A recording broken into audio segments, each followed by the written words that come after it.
नमस्कार मेरे प्यारे शिव भक्तों। आज के इस नए और विशेष वीडियो में आप सभी का एक बार फिर से हृदय से स्वागत है। शिव भक्तों, जीवन में एक समय ऐसा आता है जब बाहर कुछ नहीं बदलता, लेकिन भीतर सब कुछ बदलने लगता है। मन चुप होने लगता है, दृष्टि गहरी हो जाती है और आत्मा से एक अनकही पुकार उठती है। आज के इस वीडियो में हम शिव साधना के उन 7 गुप्त लक्षणों के बारे में बात करने वाले हैं जो यह संकेत देते हैं कि अब आपकी साधना साधारण नहीं रही, अब सिद्धि आपके बहुत करीब है।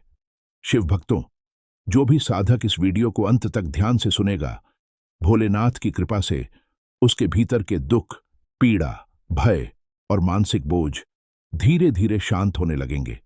यह वीडियो केवल सुनने के लिए नहीं है, यह अनुभव करने के लिए है। और यदि आप सच में भोलेनाथ के सच्चे भक्त हैं, यदि आपके हृदय में शिव बसते हैं, तो इस वीडियो को लाइक जरूर करें। शिव ध्यान सागर चैनल को सब्सक्राइब करें और नीचे कमेंट में ओम नमः शिवाय या कोई भी एक प्यारा सा शिव भाव से भरा शब्द जरूर लिखें। आपका एक छोटा सा कमेंट किसी और शिव साधक के जीवन में प्रकाश बन सकता है। तो चलिए शिव भक्तों, आंखें नहीं, अंतर्मन खोलिए, क्योंकि अब शिव की कृपा से सिद्धि की यात्रा शुरू होने वाली है। यह वाणी किसी उपदेश के लिए नहीं है, यह एक स्मरण है, एक ऐसी स्मृति जो हर उस हृदय में कहीं ना कहीं सुप्त है, जिसने कभी भगवान शिव को केवल मूर्ति नहीं, चेतना के रूप में अनुभव करने की चाह रखी है।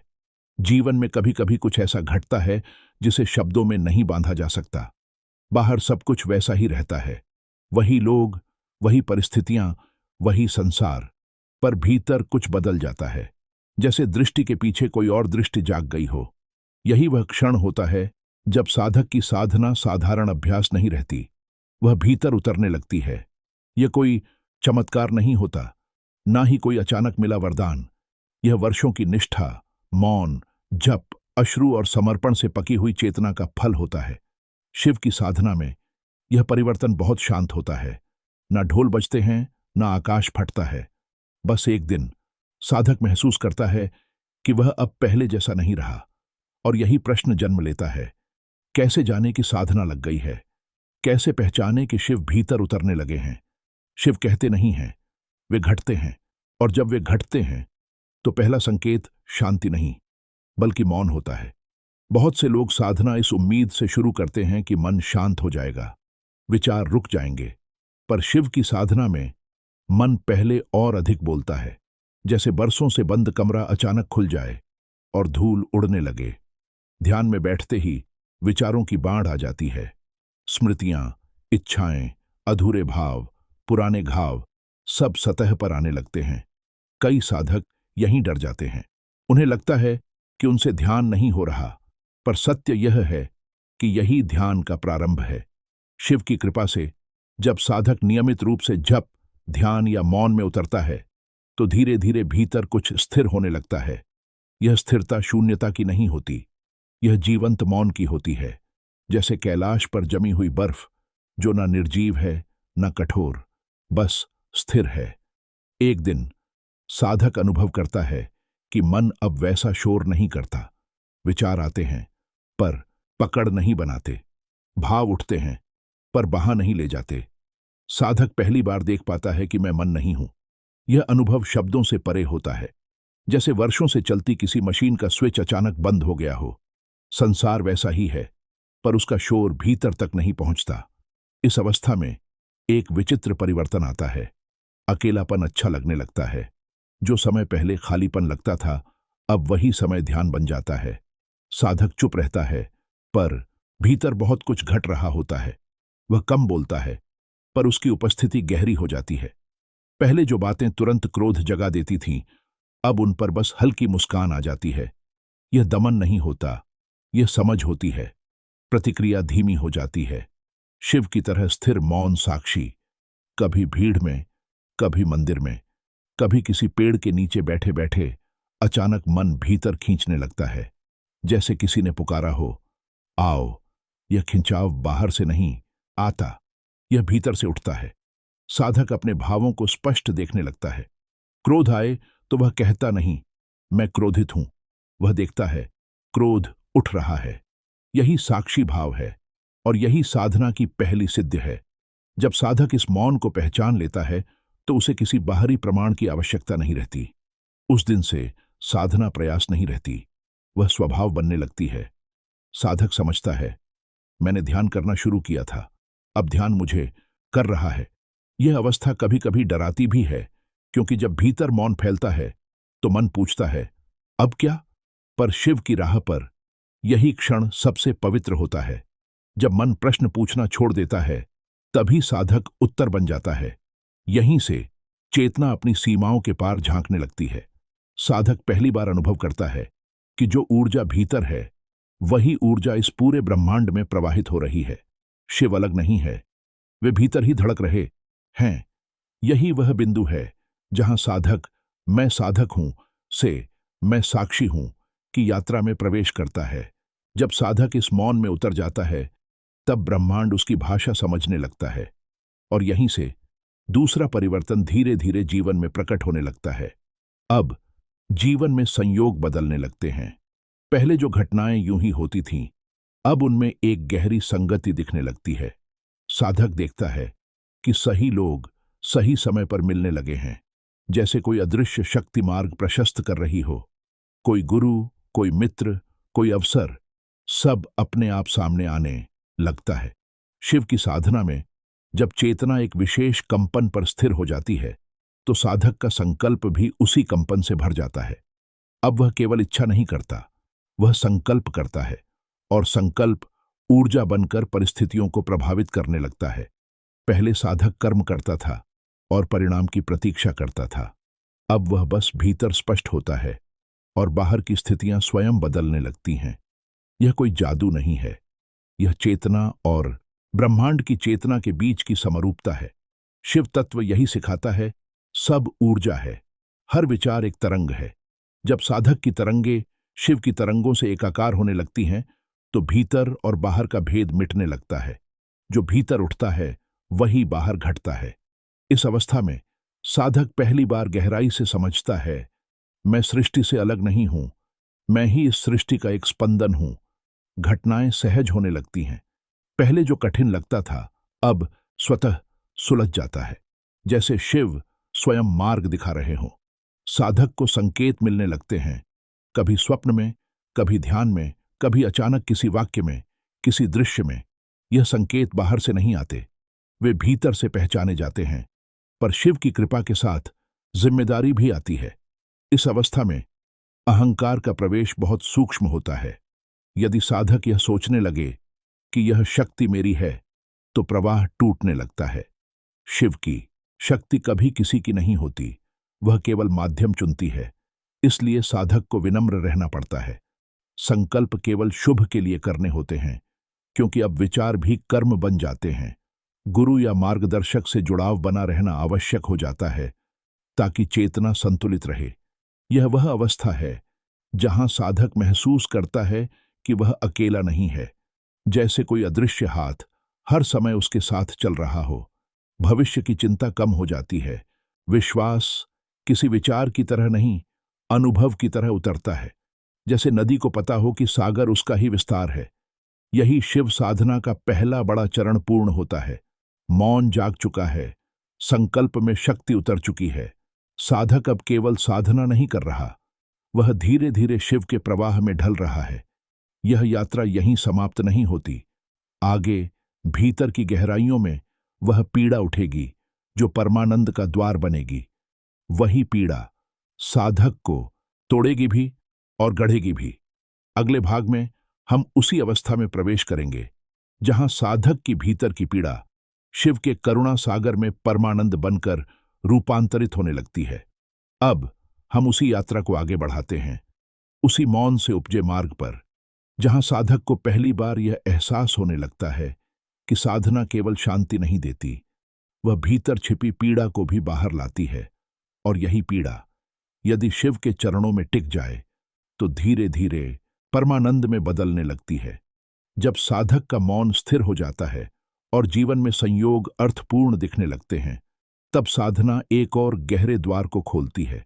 यह द्वार बहुत सुंदर नहीं दिखता, बल्कि थोड़ा भयावह लगता है, क्योंकि इसके भीतर प्रवेश करते ही साधक को अपने ही भीतर का अंधकार दिखने लगता है।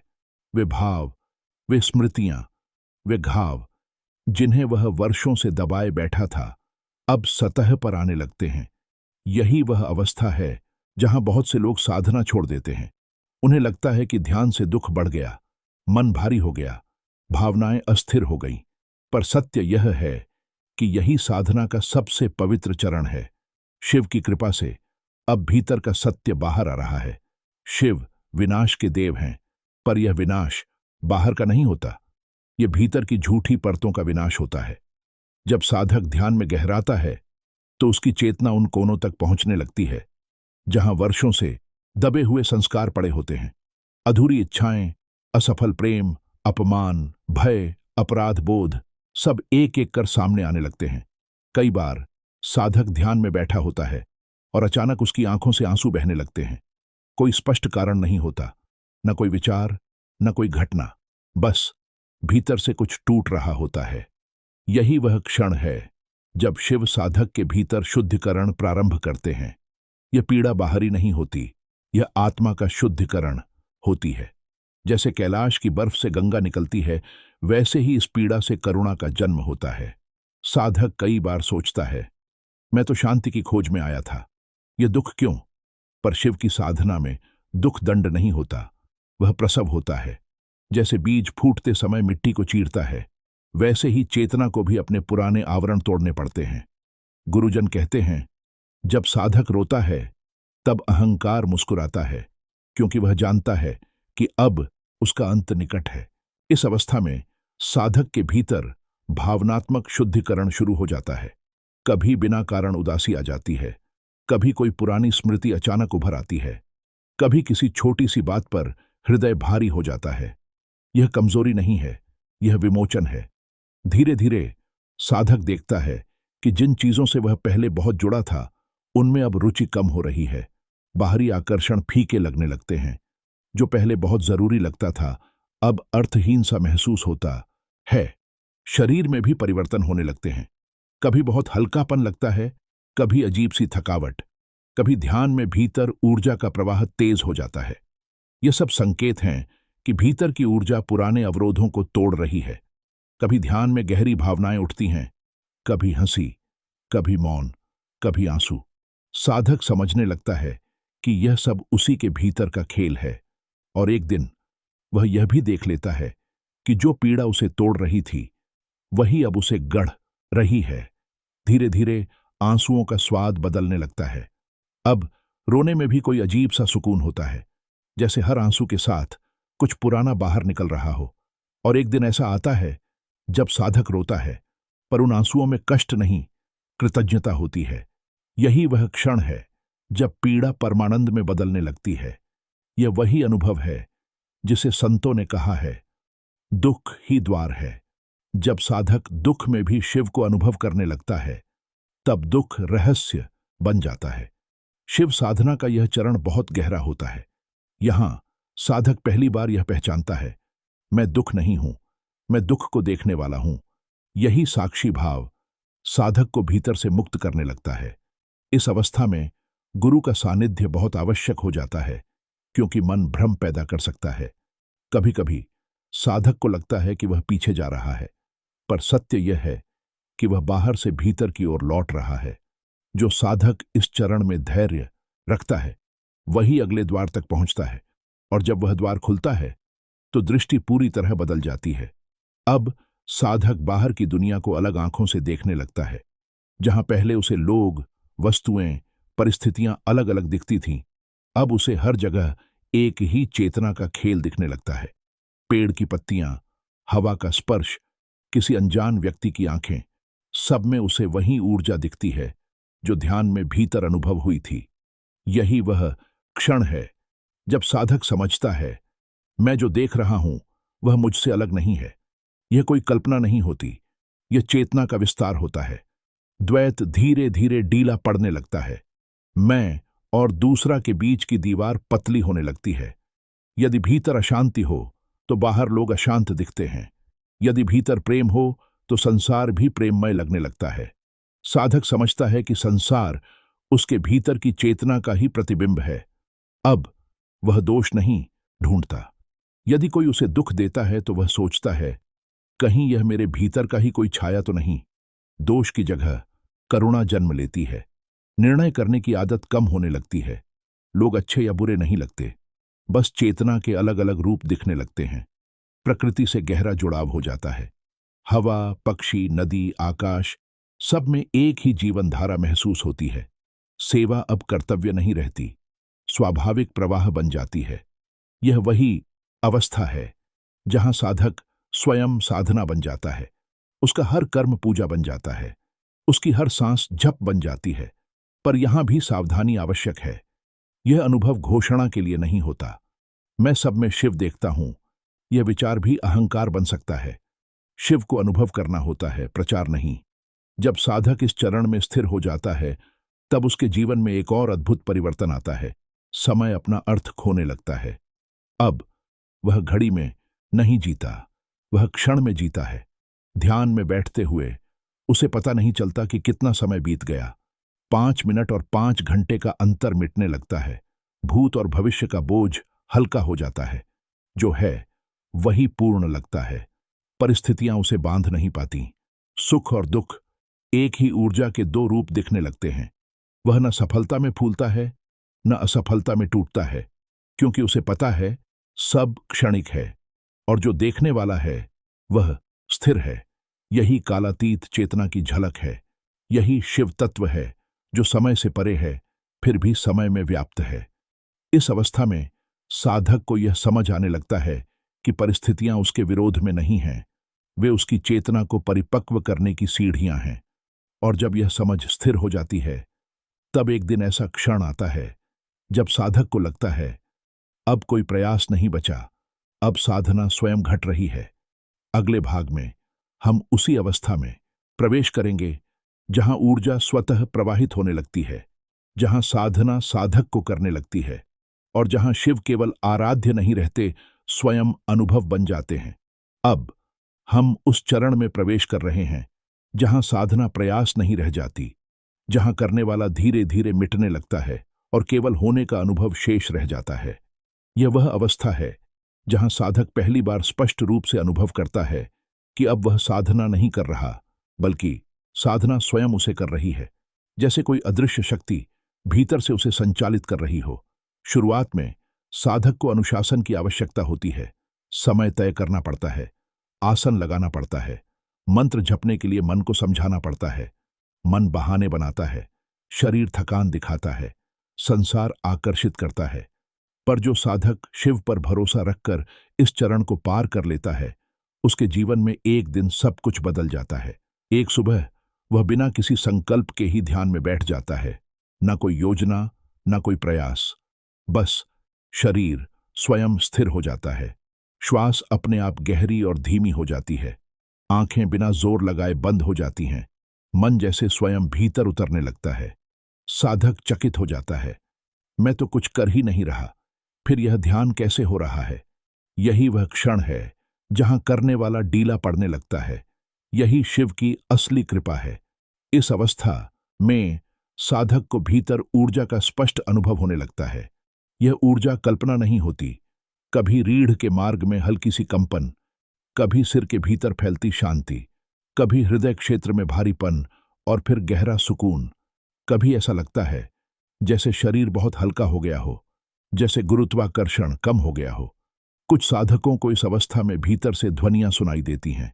कोई शब्द नहीं, कोई भाषा नहीं, बस एक निरंतर नाद, जैसे दूर कहीं शंख बज रहा हो या जैसे नदी की सतत धारा बह रही हो। यह कोई बाहरी ध्वनि नहीं होती, यह चेतना की अपनी लय होती है। शिव को नाद का स्वामी कहा गया है।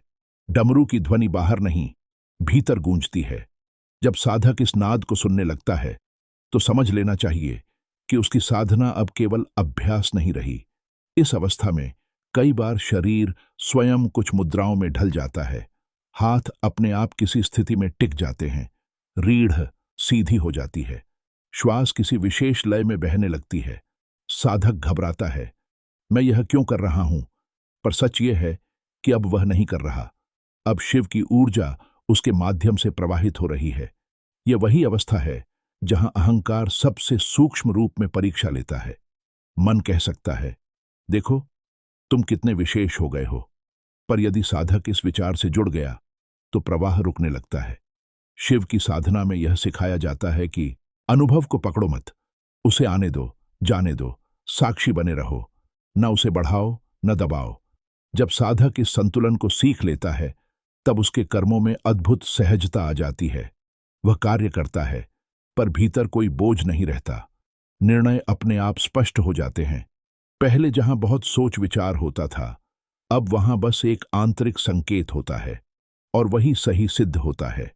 साधक को लगने लगता है कि कोई भीतर से मार्गदर्शन कर रहा है, जैसे शिव स्वयं उसके कंधे पर हाथ रखकर कह रहे हों, डरो मत, चलो। इस अवस्था में सेवा स्वाभाविक हो जाती है। साधक किसी को सहायता करता है पर उसे यह भी याद नहीं रहता कि उसने कुछ किया है। दया प्रयास नहीं रहती, वह स्वभाव बन जाती है। धीरे धीरे साधक को यह भी अनुभव होने लगता है कि वह समय के साथ नहीं बह रहा, बल्कि समय उसके भीतर बह रहा है। कभी ध्यान में बैठकर उठता है तो लगता है जैसे अभी बैठा ही था, जबकि घंटों बीत चुके होते हैं। अब भूत की स्मृतियां और भविष्य की चिंताएं पकड़ नहीं बनाती। सब कुछ एक ही क्षण में सिमट जाता है। यही शिव की कालातीत चेतना की झलक है।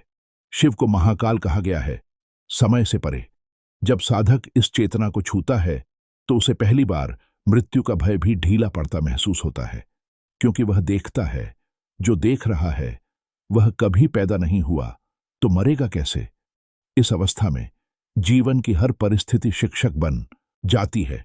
सुख आता है तो वह उसमें डूबता नहीं, दुख आता है तो वह उससे भागता नहीं। दोनों को देखता है, दोनों से सीखता है। धीरे धीरे साधक के भीतर एक स्थायी शांति बसने लगती है। यह शांति निर्जीव नहीं होती, इसमें करुणा होती है, संवेदनशीलता होती है, गहराई होती है। अब साधक को बाहरी प्रशंसा की आवश्यकता नहीं रहती। आलोचना भी उसे विचलित नहीं करती, क्योंकि उसकी पहचान अब भीतर टिक चुकी होती है। यह वही अवस्था है जहां साधक अनुभव करता है, मैं साधक नहीं रहा, मैं साधना बन गया हूं। पर शिव की यात्रा यहां भी समाप्त नहीं होती। यहां से अंतिम और सबसे सूक्ष्म द्वार खुलता है, जहां मैं का अंतिम अंश भी पिघलने लगता है। इस द्वार के पार साधक को कोई अनुभव नहीं मिलता, कोई दृश्य नहीं, कोई शक्ति नहीं। वहां केवल एक गहरी असीम शांति होती है, एक ऐसा होना जिसमें कोई चाह नहीं, कोई प्रश्न नहीं। यही शिव की गोद है। इस अवस्था में साधक हंसता है, पर उसकी हंसी मौन होती है। वह रोता है, पर उसके आंसू प्रकाश जैसे होते हैं। वह बोलता है, पर उसके शब्दों में आग्रह नहीं होता। वह संसार में रहता है, पर संसार उसे बांध नहीं पाता। वह कर्म करता है, पर कर्म उसे बांध नहीं पाता। यह वही स्थिति है जिसे शिव ने स्वयं जिया, संसार में रहते हुए भी संसार से परे। यह यात्रा बहुत कम लोगों को पूरी समझ में आती है, क्योंकि इसे समझा नहीं जाता, जिया जाता है। और जब कोई साधक इस अवस्था को छू लेता है, तब वह कुछ कहने की आवश्यकता नहीं महसूस करता। उसकी उपस्थिति ही पर्याप्त होती है। शिव ऐसे ही साधकों के माध्यम से संसार में कार्य करते हैं, बिना घोषणा, बिना शोर, बिना पहचान। अब अंतिम भाग में हम उस पूर्णता की बात करेंगे जहां साधक और शिव के बीच का अंतिम भेद भी विलीन हो जाता है, जहां न साधना रहती है न साधक, केवल शिवत्व शेष रह जाता है। अब हम उस बिंदु पर आ पहुंचे हैं जहां यात्रा शब्दों से आगे निकल जाती है। यहां कोई अनुभव बताने को नहीं रहता, कोई सिद्धि पाने को नहीं रहती, कोई साधक बनने का प्रयास भी नहीं रहता। यहां केवल शिव रह जाते हैं, न आदि न अंत। यह वह अवस्था है जहां साधक को यह भी याद नहीं रहता कि उसने कब साधना शुरू की थी, क्योंकि अब साधना और साधक अलग नहीं बचे। जैसे नदी सागर में मिलकर यह भूल जाती है कि वह कभी नदी थी। इस अवस्था में भीतर कोई प्रश्न नहीं उठता, न यह कि मैं सही मार्ग पर हूं या नहीं, न यह कि मुझे कुछ और करना चाहिए। सब कुछ जैसे पूर्ण हो जाता है। पर यह पूर्णता जड़ नहीं होती, यह जीवंत होती है, करुणा से भरी हुई, शांत और गहरी। साधक अब संसार को बदलने नहीं निकलता, वह स्वयं बदल चुका होता है। और उसी परिवर्तन से संसार अपने आप बदलने लगता है। उसके आसपास के लोग शांत होने लगते हैं, बिना जाने क्यों। उसकी उपस्थिति में तनाव ढीला पड़ने लगता है, क्योंकि शिव अब उसके माध्यम से कार्य कर रहे होते हैं। यहां ना कोई चमत्कार दिखता है, ना कोई विशेष शक्ति का प्रदर्शन, बल्कि साधक असाधारण रूप से साधारण हो जाता है। वह हंसता है, काम करता है, बोलता है, चलता है, पर भीतर कोई भार नहीं रहता। अब उसे यह भी फर्क नहीं पड़ता कि लोग उसे समझते हैं या नहीं, क्योंकि जो समझने योग्य था वह शब्दों से परे था। इस अवस्था में साधक को मृत्यु का भय नहीं सताता, क्योंकि उसने देख लिया होता है कि जो देख रहा है वह कभी पैदा ही नहीं हुआ। शरीर आता जाता है, भाव आते जाते हैं, परिस्थितियां बदलती रहती हैं, पर जो साक्षी है वह अचल है। यही शिव तत्व है, नाश के बीच अचल, परिवर्तन के बीच स्थिर। अब साधक किसी विशेष ध्यान विधि से बंधा नहीं रहता। उसका उठना ध्यान है, बैठना ध्यान है, बोलना ध्यान है, चुप रहना ध्यान है। उसकी सांसें झप बन जाती हैं, उसका जीवन ही साधना बन जाता है। यह वह अवस्था है जहां शिव बाहर खोजे नहीं जाते, भीतर भी नहीं खोजे जाते, क्योंकि खोज ही समाप्त हो जाती है। खोज का अंत ही शिव का आरंभ है, और यही वह क्षण है जहां शब्द भी थक जाते हैं, क्योंकि शिव को बताया नहीं जा सकता, केवल जिया जा सकता है।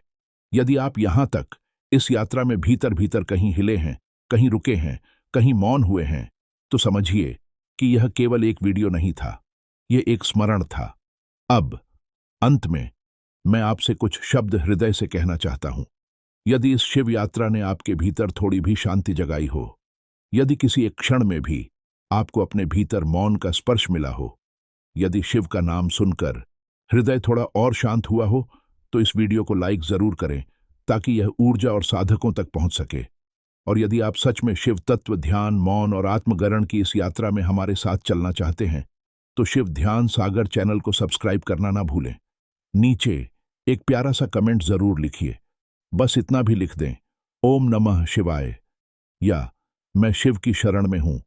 आपका एक शब्द किसी और साधक के लिए प्रेरणा बन सकता है। शिव बाहर नहीं है, शिव भीतर हैं, और जब भीतर मौन उतर जाए तो समझिए शिव प्रकट हो चुके हैं। ओम नमः शिवाय।